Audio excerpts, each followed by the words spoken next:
When perception becomes a prison. Arthur Schopenhauer once wrote, "Every man takes the limits of his own field of vision for the limits of the world." It is a line that strikes like a hammer because it names something universal. We confuse what we see with what is, but change one word, and the entire depth of the insight opens up. Replace vision with perception, and suddenly the quote is not only philosophical, it is metaphysical. Why does this matter? Because vision in the ordinary sense is about what the eyes take in. Perception, however, is not just seeing. It is the whole act of interpretation, the projection of meaning, the unconscious assumptions that paint the world before the eyes even register what is in front of them. Perception is not passive. It is active. It is the mind arranging, filtering, and distorting, then serving the result back to itself as reality. Schopenhauer meant vision as horizon. The idea that we mistake the boundaries of what we can see for the boundaries of existence itself. That is already profound. But in A Course in Miracles, perception itself is the central mistake. The Course tells us perception is not knowledge. Perception is the ego's substitute for truth. It is not what is, but what we want to see, painted in the colors of desire, fear, and guilt. So the reformulated line becomes, man takes the limits of his own field of perception as the limits of the world. And here is the metaphysical punch. The world is perception. What is believed to be the world is only the reflection of thought. Every limit seen is the limit of one's own mind. Every horizon drawn is a horizon projected. The Course says, projection makes perception. That is the law. Nothing is perceived that was not first put there. That means the limits we complain about, the borders we believe constrain us, the suffering we see out there, all of it is stitched together from the cloth of thought. The error is not just that our vision is narrow. The error is that we believe perception itself reveals reality. To take the limits of vision as the limits of the world is to be a creature bound by sight.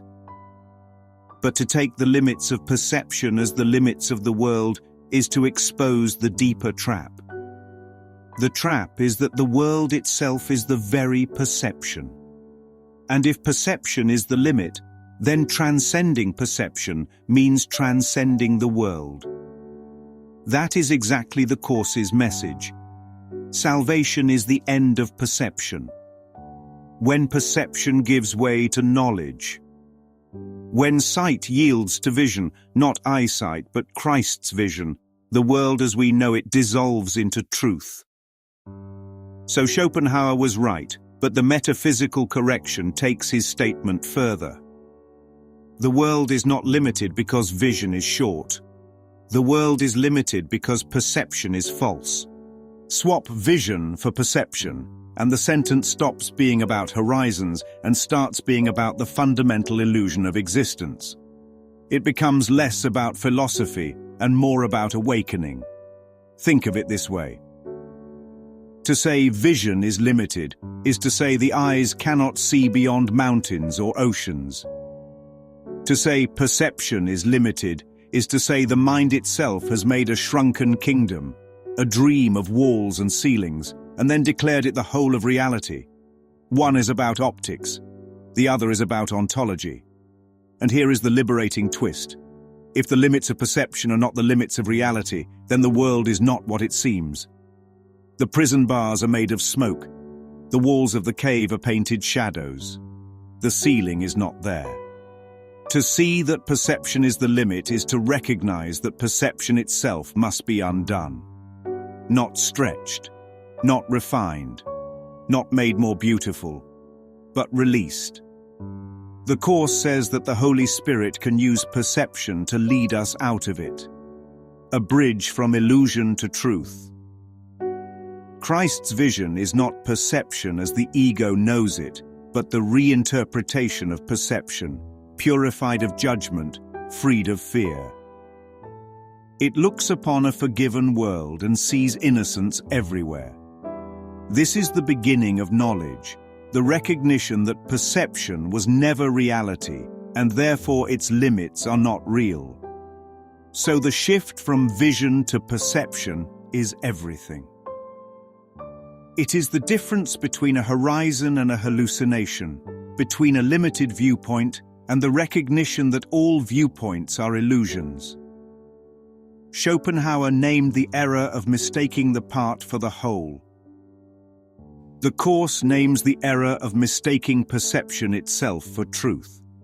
When the line is rewritten, it becomes a koan, a gateway into the undoing of the world.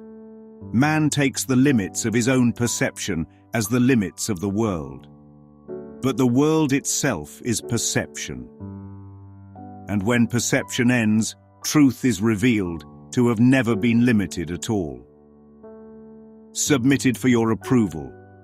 A world defined by the narrow edges of perception, mistaken for the whole of reality.